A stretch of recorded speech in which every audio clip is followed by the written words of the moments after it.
I think the most disappointing thing is as simple as that. Beating yourself, and then when you make mistakes and you beat yourself up, a team like that's going to capitalize, and they absolutely did. So, they deserve the credit.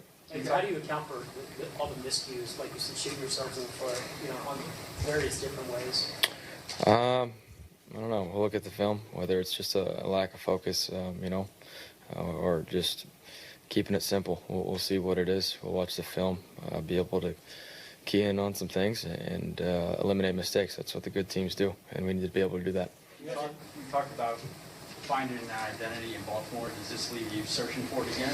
No, absolutely not. I think in Baltimore we did our job. We're physical. Tonight we didn't do our job, and therefore you play behind the sticks and you play behind, and it allows a team like that to be able to tee off and do certain things. And no, I think we found out what we need to do. We just didn't do it tonight. All right, so we haven't had a chance to really get into the Browns and how it looked out there tonight, because even just, we obviously saw the way that they played, but the box score, too, is very indicative of what we saw. 446 total yards for the Niners, 180 for the Browns. And we saw the way that Baker Mayfield played out there. So what are some of your takeaways? What's going on with the Browns? Yeah, it's the same problem we've seen all season from the Browns, is they don't have an offensive identity. They look like an offense that is just spreading the ball out with no real cohesion, no real strategy. They're trying to get the ball in the hands of Jarvis and Odell, but how does it tie to the run game? A week ago, we've seen them establish the run. For every good team in the NFL, you have to do that. The Browns and Freddie Kitchens have not figured that out. Coaches are game planning them, and again, they're being out-coached, and you can see it every single game we watch. Yeah, and when you can't block people when you drop back and pass, you need to run the football. You run the football because your offensive linemen need to feel like they're in control. They need to feel like they're going forward. And by running the football, you establish that. And yeah, we all said the way for Cleveland to win is to run the football and then work off of that. And so for them to know what the game plan is and then not execute it, and then you even talk about them on defense. We know what their defensive identity should be, right? It's Myles Garrett. He's their impact player. But you can't allow him to pass rush if a team is running the football down your throat. And so, this Cleveland Browns team needs to, just like Hawk said, they need to find their identity not only on offense, but on defense as well. Everybody script plays. So when you look at the way the Cleveland Browns scripted the plays, right? It was the first trick play. We're going to try to trick you, right? Then it was like we're going to throw a screen out to Odell. Then, we had to punt, whatever. We were third down, we had to punt. It was just like like you're right. Like there was no emphasis on trying to run the ball. Yeah. There was no emphasis on trying to be the more physical team. No matter what offense or what the rules are, if you want to win in the NFL, you have to be physical. Yeah. Period. And the cute stuff is cool.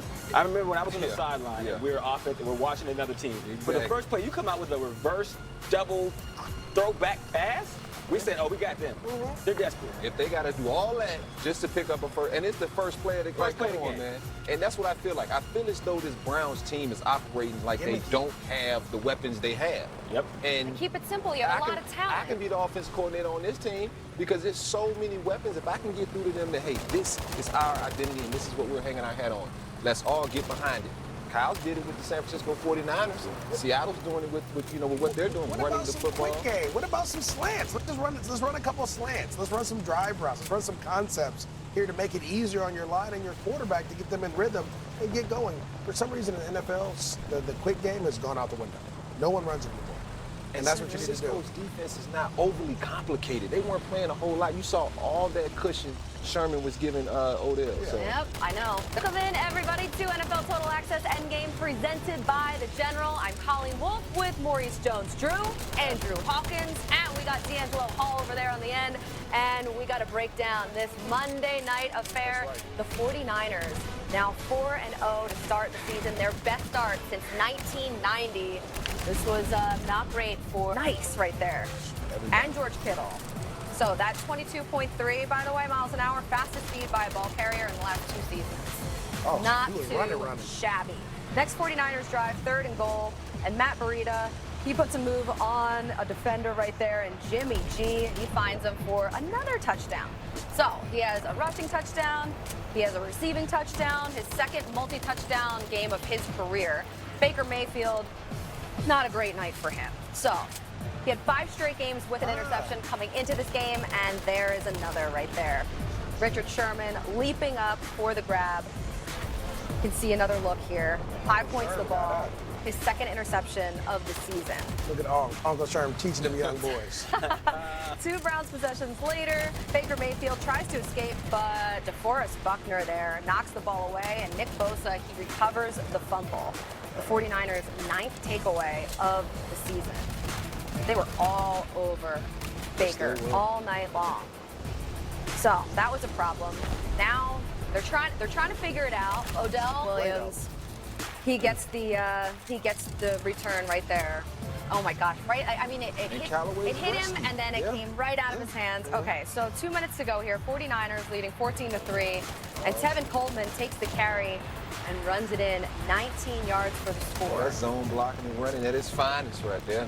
Hey, that shades old Clinton Portis and Terrell Davis back in Denver. I can't wait to dive in and let y'all know how that's going to be. They ran the ball so well tonight. They also rushed the pass 1-3, improved to 4-0. And this was a great night for Jimmy G in that run game, but we have our own right now, MJ Acosta, who caught up with Jimmy G after the game, who is one of only 2 undefeated quarterbacks left in the league. Jimmy, when we spoke just a few days ago, you said you and this squad were not thinking about being undefeated, but here you stand, 4-0. Tell me what's going through your mind right now. Yeah, I think we had a good mindset coming into this game, coming off the bye week and everything. I think guys came out ready to play, and it showed out here tonight. To see Matt Breida have a night, I mean, we're just a few minutes into the first quarter, and he already had 2 touchdowns. What does this say about his development from what you've seen the past couple of years? Man, he's so fast. He's unbelievable. Route running the ball, whatever it is, he just does whatever you ask him. I mean, that first run he just burned him. It was unbelievable. Now, you go up against these defensive guys every single day in practice. They played out of their minds tonight. Are you at all surprised to see how they put up? Not really. I mean, I went against the motivated training camp, so I've seen it all year. They just get after it, man. It's unbelievable. It makes our job so much easier. So it was a great team win tonight, and just keep it rolling. Your buddy George Kittle getting his first official touchdown of the season. How huge of a moment was that for him? Yeah, he was excited, man. It's awesome to get him going like that. It's just he's an energy guy, and he gets everyone going. So when he's going, it's fun. Lastly, Jimmy, you said a few days ago that all you wanted was to keep this thing going. It's definitely rolling. What's next? Yeah, just 1 game at a time. I mean, we got a short week now, so we'll go get after it and take it 1 game at a time, like I said. Congrats, Jimmy. Thanks. Thanks, MJ. So Jimmy G and Tom Brady, the only 4-0 quarterbacks in the league right now. I know. I like that. But MJD, they ran the ball so well tonight. 275 yards rushing, and it's crazy because when you dive in, you kind of see what they did. It's just like, I don't know, maybe I could get back out there. And maybe, let's take a look. Let's just take a look at it. Let me show you what I'm talking about here, right? So, we're going to run a wind back play. We know that this Browns defense, they're aggressive. They're going to run and try to get to the ball. So we're going to wind back. But look how big that hole is. I keep telling y'all, your boy could have did it. Yeah. You feel me? Your boy could have went through there and got. Now I don't know if I'd have went all that. I would have made Right there. Yeah, see, I'd have been gone. But he just used straight speed. And that's what you do when you're a track guy. You wait. You let him know, like, shut it down. Don't pull a gasket out here trying to come get me. Now, this is an option route. We call this the dat move. You get the linebacker to over pursue. I'm trying to teach my kids that right now. It's tough. Anytime you have an option back. And then there, D'Angelo, you were talking about just running the zone scheme. Just follow the block. That's all you got to do. Just follow the blocker. No one else is going to touch you. This offensive line, these running backs, and this scheme that Kyle Shanahan put together was crazy. Yep. I mean, you don't have to do much of anything. And then to run that option route on the goal line, understand that you're going to get press man or you're going to get your linebacker like sitting on his heels playing man, you're going to win that every time. So they found matchups and they made it work. They were running untouched, too, on a lot of those Did you plays. not see me run through the hole? I seen you. It reminds me of so many good memories of watching you out there I in appreciate JG. that. I tried to, man. I didn't have a lot against y'all, but I was trying. I tried my best. You got us a couple times. So, Hawk, when you Yeah. watched this, I mean, what were your takeaways? I mean, my takeaway, the Browns need to take a page out of the San Fran playbook, right? Cohesion is the word of the day. When you get the run game going like that, then you're able to get your play action game going the same way. So take a look here. What they're going to do is, by getting Breida going, by getting Coleman going, you now have play action.